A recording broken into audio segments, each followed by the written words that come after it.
Mr. Speaker, I ask to address the House for 1 minute for the purpose of inquiring about next week's schedule. Without objection.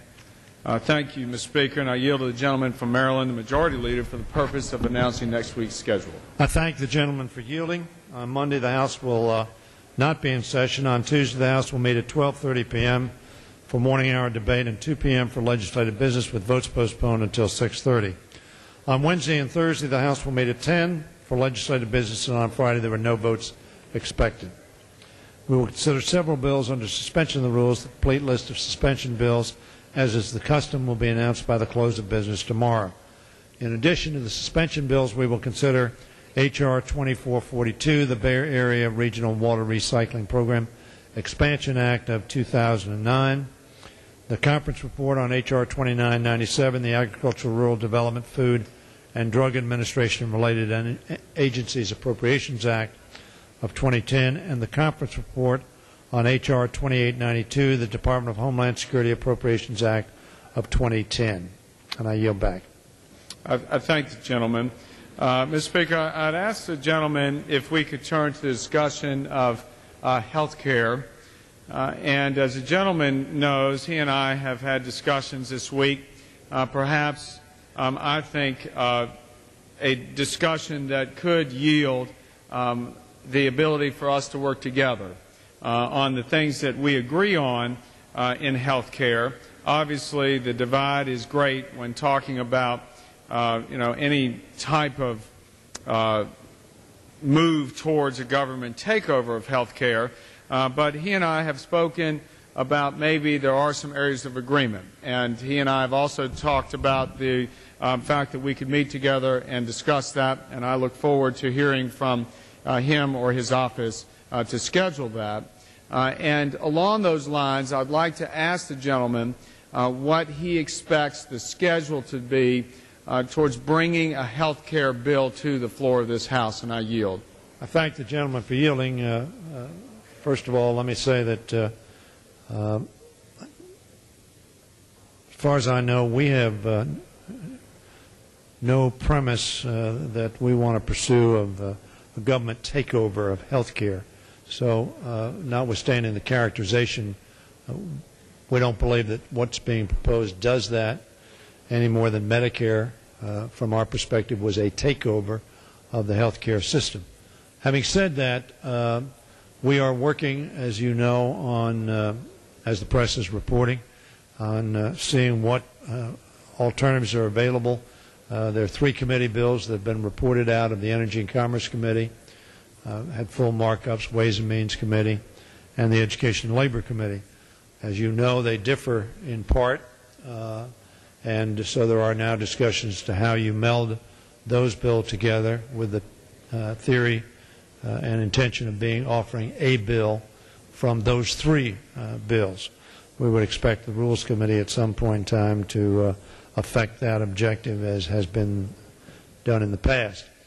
Our expectation is that we will do that within the time frame that we're able to do it. That is to say, there's not yet a resolution of how that is accomplished, so we don't have a time frame, and we haven't set a time frame, but we will do it when it's possible to put forward.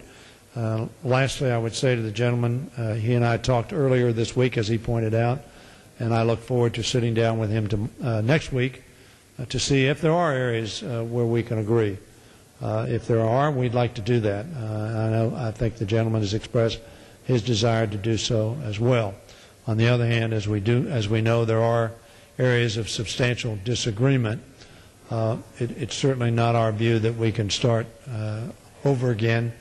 It is our view that this matter has had over 90 hearings over the last couple of years, that we've had over 2,000 town meetings on this, and we've been really at this for about over a year now, with very substantial discussions during the presidential campaign from all the candidates on both sides of the aisle as to the fact that health care reform was necessary, and we believe the overwhelming majority of American people believe that.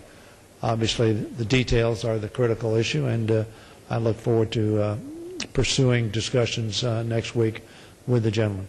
I thank the gentleman. And, Mr. Speaker, I'd ask the gentleman further as to the timing of a bill. I understand that he's indicated that there is no resolution as to exactly when a bill would come to the floor. Let me say, if the gentleman will yield. I yield. I do not expect the bill to be on the floor within the next 2 weeks, if that's what the gentleman's asking. I think we'll have time to have discussions. I thank the gentleman because I was going to ask about the Speaker's commitment prior, so I thank the gentleman from that. If I could, Mr. Speaker. If the gentleman would yield as sure, well, because I think probably to complete the answer, the Speaker and I are both committed to giving substantial notice not only of the bill when a bill is put together, but also of any manager's amendment which may affect the resolution between the three committee documents. It is our expectation that there would be at least 72 hours for either the bill and the manager's amendment, or if they are separate, 72 hours for each. I yield back. I thank the gentleman. Mr. Speaker, as to the scheduling of a bill dealing with sanctions on Iran, we've had discussions together on the floor and elsewhere regarding the Iran Refined Petroleum Sanctions Act. And, Mr. Speaker, I'd say to the gentleman, now in particular, I think the time is of the essence that we act, because as we have seen over the last 10 days, Iran revealing its secret enrichment program, indicating yet again that the regime in that country refuses to comply with international law or the will of the world community. So it is my sense that we should and we can work together on this issue. The gentleman had indicated last time we were engaged in a colloquy that he was going to meet with Chairman Berman of the Foreign Affairs Committee about moving that bill and bringing it to the floor. So I would ask the gentleman if he could tell us when we could expect that bill to come to the floor, and I yield. I thank the gentleman for yielding. And since I made that representation, I have in fact met with both not only Mr. Berman, the chairman of the Foreign Affairs Committee, but also Mr. Frank, the chairman of the Financial Services Committee. As the gentleman knows, there are two sanctions bills. One is the Chairman Frank's bill, which passed the House overwhelmingly last year and provides authority to state and local governments to divest their assets from any company that invests $20 million or more in Iran's energy sector. That is not as consequential, obviously, as Mr. Berman's bill. Mr. Berman's bill, as you know, requires any foreign entities that sell refined petroleum to Iran or otherwise assist such sales to be banned from doing business in the United States. Obviously, that has real teeth to it. As the gentleman also knows, October 1st, their discussions are underway with Iran for the first time in a long time. Furthermore, significantly, the administration is working with our allies, certainly with, as the gentleman knows, with Britain and France, but also engaged with Germany as well, and discussions with Russia and with China, members of the P5+1, essentially, members of the Security Council plus Germany, on how we might respond to what the world has viewed as a violation of UN resolutions in what Iran has been doing. The gentleman and I share a view that Iran's process is unacceptable, that Iran's pursuing of nuclear armed capability, weapons capability, is unacceptable and dangerous to the region and to the international community. The administration shares that view, and therefore, with respect to Mr. Berman's resolution, he is in contact with we are in contact with the administration, and Mr. Berman is prepared to bring that forward at a time when, based upon whatever may occur in the next week, I don't want to put a time frame on it, week or two, that might indicate that we could get a broader international toughening of sanctions that now exist, with the agreement, particularly of Russia. As you know, President Medvedev has made some pretty strong statements about Guam and the findings there and what he believes to be Iran's failure to keep the world informed and concern about what Iran is doing, which was a positive sign. But with those considerations in mind, I know that Mr. Berman is very focused on this and ready to bring a resolution to the floor at a time he believes is consistent with the administration's trying to attain with the international community the strongest possible sanctions internationally, as well as our own sanctions. I thank the gentleman, and I would only add that I believe I'm speaking for our conference here in indicating that it's not necessarily what we would do in terms of trying to wait for China and Russia to move the bill. I'm not saying the gentleman said that, but it sounded as if we've got to wait till there is some collective agreement on the world stage in order for Congress to act. As the gentleman and I have agreed for a long time now, we in this country believe very strongly of standing up against the regime in Iran. It has an impact on our allies across that region in the world, and particularly for us here at home. So I would encourage the gentleman by telling him that our side stands ready to want to help with moving that bill. If the gentleman yield, I appreciate that, and I am confident that, as the gentleman points out, that we will move ahead in a bipartisan and overwhelming fashion on this bill. But I want to make it very clear, we don't have to wait for anybody. Having said that, the judgment of the chairman in concert with the administration is that we do want to see what developments occur in the very near term. And I think that's what I meant. Hopefully that's what I said. The gentleman's accurate. We don't have to wait certainly for Russia or China or for anybody else to take the action we deem to be appropriate. And I yield back. I thank the gentleman. Mr. Speaker, as the gentleman knows, there's a very important debate occurring in our country right now regarding our position towards the commitment we've made in Afghanistan.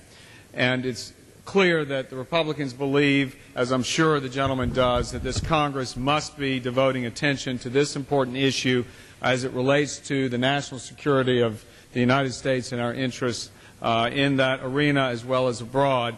And I'd like to ask the gentleman, Mr. Speaker, whether he in his leadership will call on General McChrystal to testify before Congress as soon as possible. And I'd note, as the gentleman well knows, that Chairman Skelton has been reported to have made such a request of his leadership, and I yield. I thank the gentleman for yielding. As the gentleman probably knows, I have also indicated I thought General McChrystal ought to come to the Congress and testify not only before the committees but perhaps brief a bipartisan session. I don't mean an address to it, but a bipartisan briefing, either in the Armed Services Committee or on the floor here or in the auditorium. I think that's appropriate. As the gentleman knows, the President has been involved in very extensive consultation with the Cabinet members that deal with the national security issues, including Chairman of the Joint Chiefs, Admiral McMullen, including General Jones, the National Security Advisor, Secretary Clinton, Vice President, and others who are dealing with this issue. As you know, there has been no specific request directed to the Congress at this point in time, either by General McChrystal, Secretary Gates, or the President, so that it may well be an issue of timing as to when they're ready to come to the Congress to lay out the specific plans that they believe we ought to pursue. But I think that everyone shares the conviction that this is a critical issue with which the Congress is going to deal, and that General McChrystal, who is the commander on the ground in Afghanistan, needs to come before the Congress and give us his best judgment as to how we can be successful.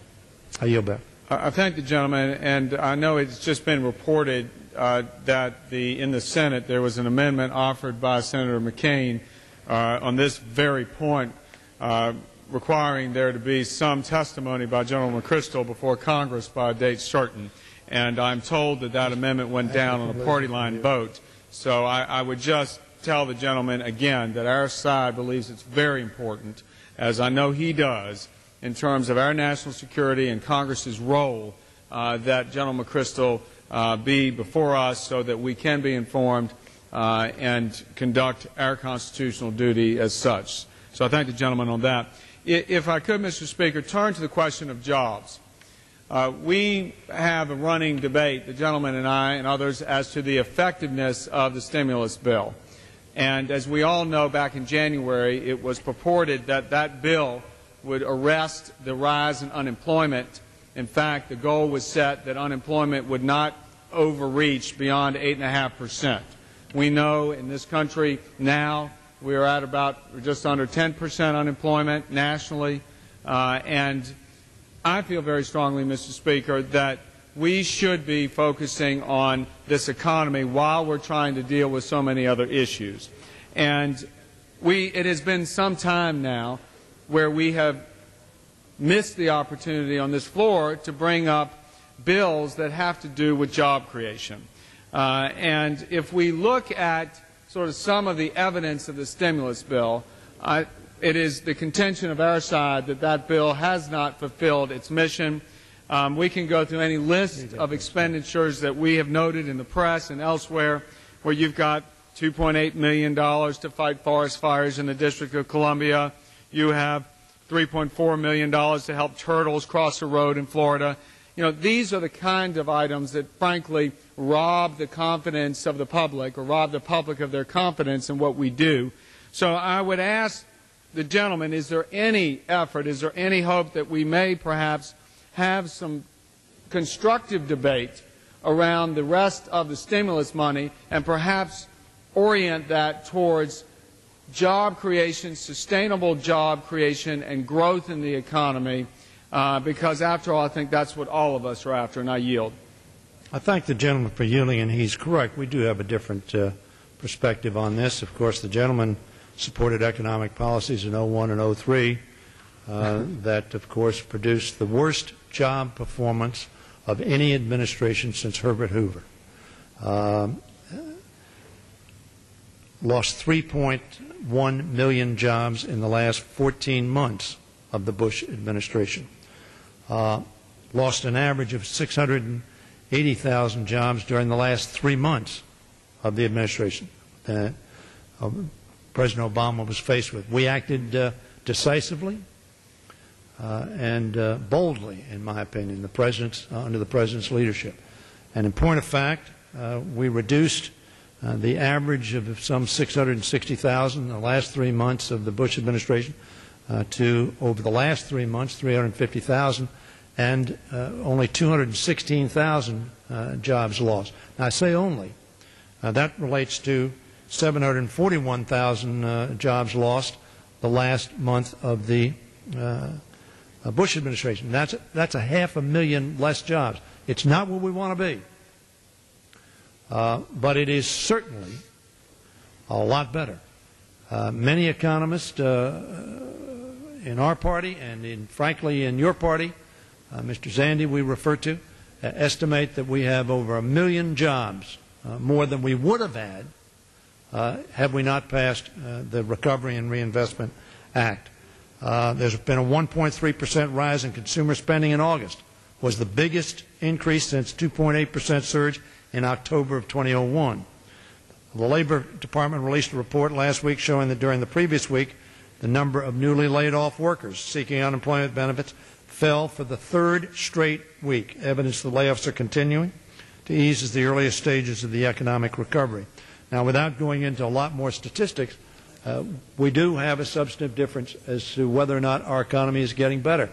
The good news from my perspective is most economists agree with us that we've bottomed out. We're starting to come up. We're going to have unemployment figures tomorrow that will be announced. Hopefully they're down even further. The stock market, I will tell my friend, and in Recovery and Reinvestment he thinks hasn't worked, is up from about 7,300 down up to about 9,700.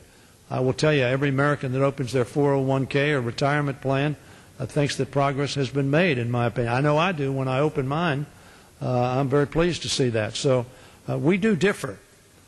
We differ not only on the success of the economic plan that was pursued for 8 years, that led to the deepest recession that we've had in 75 years. But the gentleman stands and asks me a question about adopting more of those policies. With all due respect, my friend, we didn't think those policies were going to work. We don't think they did work. And in fact, the policies that your party voted against to a person in 1993 produced exactly the opposite results. High employment, low deficits, in fact, a net surplus at the end of the 8 years of the Clinton administration, and a reduction in spending, which you doubled in terms of percentage, 3.5 under the Clinton years and 7% under the President Bush's years. So, yes, we have a difference of opinion. We think we have pursued vigorously policies to create jobs, create economic stability, create growth in our economy, and we think it's working. I thank the gentleman. I would say in response, I nor most of our conference was not here in 1993 on that vote. So I would simply say to the gentleman, as he knows, in the stimulus debate and on down through the rest, cap and trade, the health care, the budget debate, the proposals that we are offering, especially as he refers to in the economic arena, are not the same policies. We have proffered an agenda which speaks to small businesses. And, Mr. Speaker, I would say I don't think it is necessarily a constructive route to take for us to say who was worse, because none of us, as the gentleman suggests, like the fact that we've lost 2.5 million jobs in the last 8 months. And if you ask the small business people in our districts if they think things are better, I think there's pretty much unanimity that small businesses are having difficulty still keeping the lights on, maintaining payroll. Something is amiss. We've got to be focusing on how we can expand the opportunity for those small businesses to grow again. It is very central to the idea of getting the capital markets straight, of getting our fiscal house in order. I'm very troubled by the bills that are coming along in the Financial Services Committee, the Consumer Financial Protection Agency, yet more attempts by the majority to impose the will of Washington on the entrepreneurs across this country, restricting ultimately their ability to access credit. You know, we do have differences, Mr. Speaker. I'm just hopeful that we can find a way to work together to promote jobs. With that, Mr. Speaker, I thank the gentleman very much for his time, and I yield back.